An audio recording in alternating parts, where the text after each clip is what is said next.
Ah, il était pas synchro.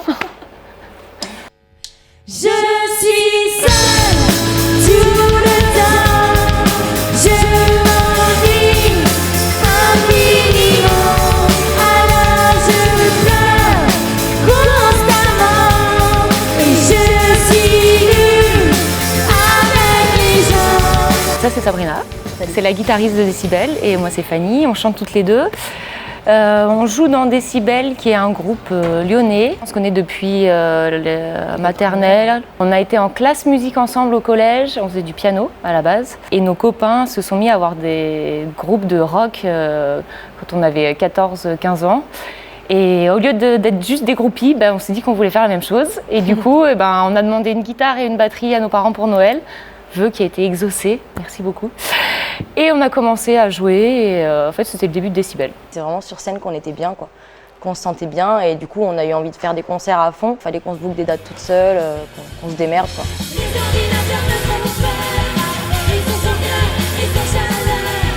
Partout où je vais, je suis cernée, les yeux fermés, je suis en Il y a des gens qui ont râlé en fait quand Guillaume est arrivé dans le groupe. Ah, vous auriez dû prendre une fille. En fait, Guillaume, il a démissionné de son travail pour partir en tournée avec nous. Il a tout quitté, quoi. Enfin, tout quitté. Ça va, quoi.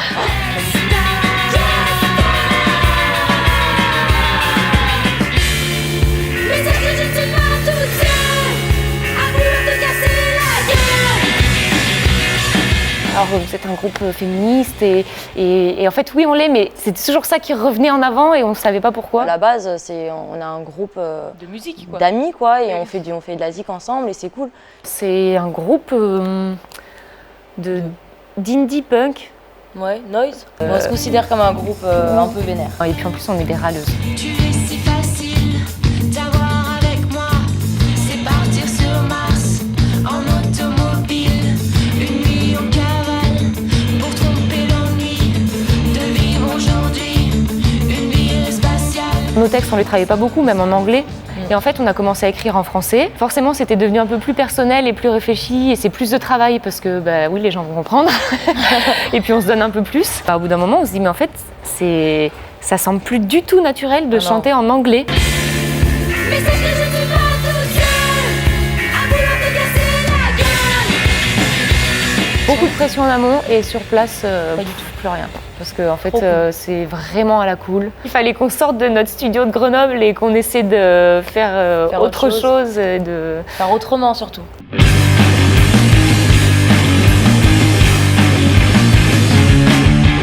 En fait, on a un peu le cul entre deux chaises quand même. On a un côté bien DIY, etc. Et on se sent assez proche de ces groupes, mais en même temps, des fois, ça nous fait chier de jouer dans des conditions de merde. Et puis surtout, nous, en France, on nous a vachement rejeté même de la scène DIY et on n'a jamais vraiment trouvé notre scène en France. Mais en Allemagne, par contre, on l'a trouvé. Ici, il y a une espèce de snobisme un peu quand même qui existe. Hein. Et alors que là-bas, non. Prochaine semaine, prochain mois, ça va être de partir en tournée. Ouais. Donc on repart en juin. Un peu de France, un peu d'Allemagne, quelques festivals. On va essayer d'être intermittent l'année prochaine. Donc là, on commence, mais on espère en pouvoir en vivre, quoi. Ce serait cool. Parce que quand tu passes beaucoup de temps sur la route, le cul dans un camion... Tu peux pas faire grand-chose. Des petits jobs alimentaires et puis c'est tout ce que tu peux faire, quoi, globalement.